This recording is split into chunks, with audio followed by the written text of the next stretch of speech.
लोकसत्ताने हा एक अतिशय चांगला उपक्रम मागील वर्षीपासून सुरू केला आणि गोखले इन्स्टिट्यूटच्या मदतीने या ठिकाणी जिल्ह्याचा विकासाचा निर्देशांक एक अतिशय चांगली कॉन्सेप्ट या ठिकाणी सुरू झाली। खरं म्हणजे जिल्ह्याचा विचार करणं हे याकरता आवश्यक आहे की महाराष्ट्राचा जर आपण विचार केला तर महाराष्ट्रातले मुंबई सहित 5 जिल्हे असे आहेत की ज्या 5 जिल्ह्यांमध्ये महाराष्ट्राच्या जीडीपीचा 50% भाग आपल्याला पाहायला मिळतो।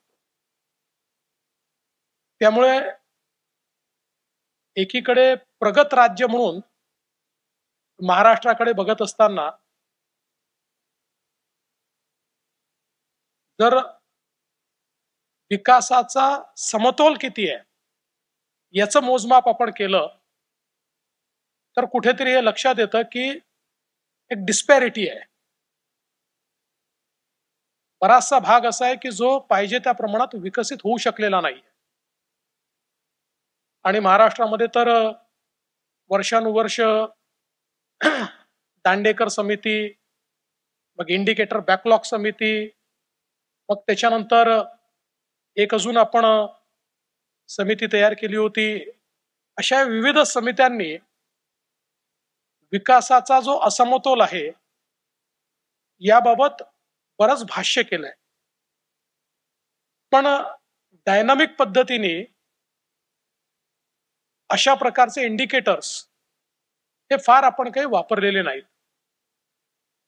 मला या गोष्टीचा आनंद आहे की विशेषतः केंद्र सरकारने माननीय मोदीजींच्या नेतृत्वात आकांक्षी जिल्हे अशा प्रकारचा कॉन्सेप्ट आणला आणि विकासाच्या प्रगतीच्या या सगळ्या वाटचालीमध्ये जे जिल्हे मागे राहिले त्या जिल्ह्यांना आकांक्षी जिल्हे घोषित करून त्या जिल्ह्यांच्या विकासाकरता आपल्याला काय करता येईल अशा प्रकारचे एक मॉडेल मांडलं आणि राज्यांनी देखील त्याला रिस्पॉन्ड करत महाराष्ट्रातले जे 4 आकांक्षी जिल्हे आहेत त्या जिल्ह्यांमध्ये आपण काम सुरू केलं। आणि मला आनंद वाटतो की ज्यावेळेस लोकसत्ताचा डिस्ट्रिक्ट इंडिकेटर आपण पाहतो तर त्याच्यामध्ये आकांक्षी जिल्ह्यांनी केलेली प्रगती ही आपल्याला त्याच्यामध्ये पाहायला मिळते जी अत्यंत महत्त्वाची आहे।